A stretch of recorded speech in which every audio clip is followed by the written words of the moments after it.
Oi, cheguei! Sejam bem-vindos a mais um vídeo nesse canal e hoje a gente vai trazer de novo um serial killer brasileiro. O caso é de um homem chamado José Paz Bezerra, só que ele ficou conhecido como o monstro do Morumbi. Durante seus anos de atividade, ele confessou ter tirado a vida e abusado de mais de 24 mulheres.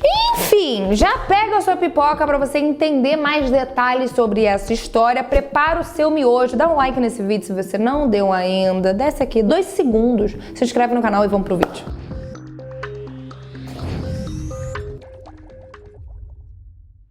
José Paz Bezerra nasceu em Alagoa Nova, no interior do estado da Paraíba, no ano de 1945. O pai dele sofria de hanseníase e o José era o principal cuidador, digamos assim, do pai. Ele que era responsável por cuidar da saúde do pai. E diante da extrema pobreza que eles viviam, a mãe dele acabou começando a se prostituir. Com apenas 7 anos de idade, ele acompanhou e viveu a lenta e dolorosa morte do pai dele. Outros relatos apontam para algo um pouco mais bizarro, que a mãe dele supostamente levava ele para os trabalhos como garota de programa para as pessoas, os vizinhos, não suspeitarem que ela estava se prostituindo. Posteriormente, José, a irmã e a mãe se mudaram para o Rio de Janeiro e foram morar numa comunidade. Lá, a mãe dele encontrou um novo namorado, que não tinha problema nenhum dela ser garota de programa, e os 4 começaram a morar juntos. Aos 10 anos, o José fugiu de casa e começou a viver andando pelas ruas do Rio de Janeiro, vendendo balas na estação da Central do Brasil. Durante sua adolescência, ele cometeu pequenos crimes, sendo diversas vezes internado para instituição para menores até ele completar 18 anos de idade. Nessa época, ele se alistou no exército e lá ele foi acusado de pequenos furtos e foi desertado. E desapareceu do mapa até o final da década de 1960, quando ele apareceu em São Paulo. Não se sabe o que ele fez nesse período. Em julho de 1970, ocorreu o primeiro crime de fato. Na noite do dia 16, Yolanda Pacheco, uma professora de 36 anos, chamou um táxi na Rua Augusta. Um motorista de casaco e cachecol atendeu a corrida. E ao invés de deixar ela no endereço que ela pediu, ele falou que não, que ia levar ela pro Morumbi. Obviamente assustada, Yolanda entrou em pânico, abriu a porta e se jogou do carro em movimento. Apesar da denúncia e da elaboração de um retrato falado, ela fez um retrato falado, a polícia não conseguiu identificar o criminoso até outubro de 1970. No dia 19 daquele mês, a polícia foi informada por pessoas comuns que tinha um corpo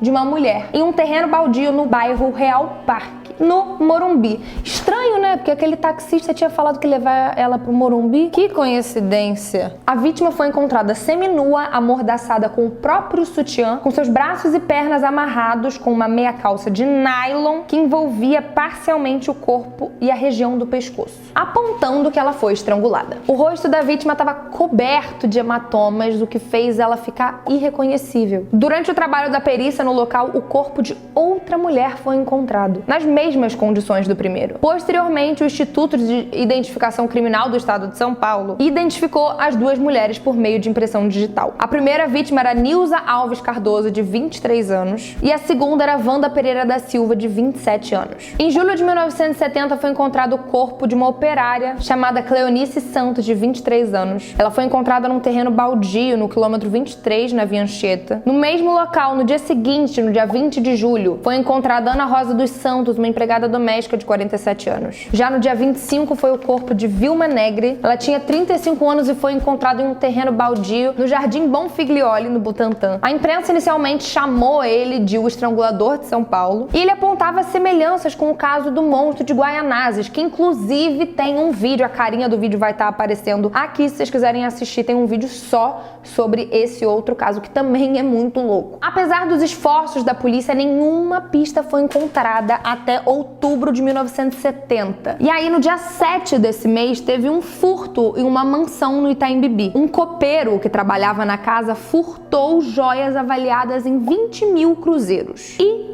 desapareceu. E a esposa dele, que era empregada doméstica dessa casa, foi interrogada pela polícia. E aí que tudo virou. Porque durante o interrogatório, a empregada doméstica Aparecida de Oliveira disse que o marido dela, que tinha, roubado as joias, furtado as joias, era o monstro do Morumbi. Após investigações tanto no Rio e em São Paulo, no dia 14 de outubro, a polícia revelou que o José Paz Bezerra era, de fato, o monstro do Morumbi. Ele tinha sido responsável pelo abuso e morte de 5 mulheres em São Paulo. Depois disso, foram feitas buscas na casa da Aparecida, que era a esposa dele, e lá foram encontrados recortes de jornais sobre o criminoso, que é muito comum, né? Normalmente os criminosos gostam de ver o seu trabalho, digamos assim, reconhecido, e pertences das vítimas. Durante o interrogatório, a Aparecida contou que em outubro de 1969, ela e o José moravam em Vila Mangalô, próximo da Via Anhanguera. Nessa mesma época, 2 mulheres foram encontradas pela polícia sem vida, e supostamente foi o José. Os crimes foram contra Senira Camorim, de 44 anos, e Alzira Montenegro, de 40 anos. E diferente das outras vítimas que foram mortas por asfixia, a Alzira foi morta por um tiro. Nesse momento das investigações, o José fugiu para Guanabara, onde morava a mãe dele e a irmã, lembra delas? E quando a polícia realizou buscas no estado, ele desapareceu de novo. E assim ele foi procurado sem sucesso por mais algum tempo. O cara era bom na fuga, hein? Depois de fugir do Rio, que era chamado de Guanabara, ele pegou carona com vários caminhoneiros até chegar em Belém em novembro de 1970. E ali ele cometeu outros crimes tão bizarros quanto os outros. Foram encontrados os corpos de Maria Tereza Marvão, de 44 anos, Anibalina Martins, uma comerciária que a gente não sabe a idade dela, e um terceiro corpo que foi encontrado dentro de um poço em um terreno de uma estação de rádio. Entre esses 3 feminicídios, ocorreram 2 outras tentativas, onde as vítimas, graças a Deus, sobreviveram. Depois de ser identificado pela sua própria companheira, o monstro do Morumbi foi preso em Belém do Pará, no dia 9 de novembro de 1971. E a princípio, ele portava documentos de um cara chamado Gilberto José Oliveira. Quem é esse homem? Só que depois de dados enviados pelo Instituto de Identificação Félix Pacheco do Rio de Janeiro, foi descoberta a real identidade dele, que era o José Paz Bezerra. Por fim, ele foi conduzido para o presídio de São José, no Belém, e tentou tirar a própria vida quando ele chegou na prisão, mas falhou. Durante a investigação, ele confirmou ter abusado e tirado a vida de 24 mulheres no período de 1966 a 1971.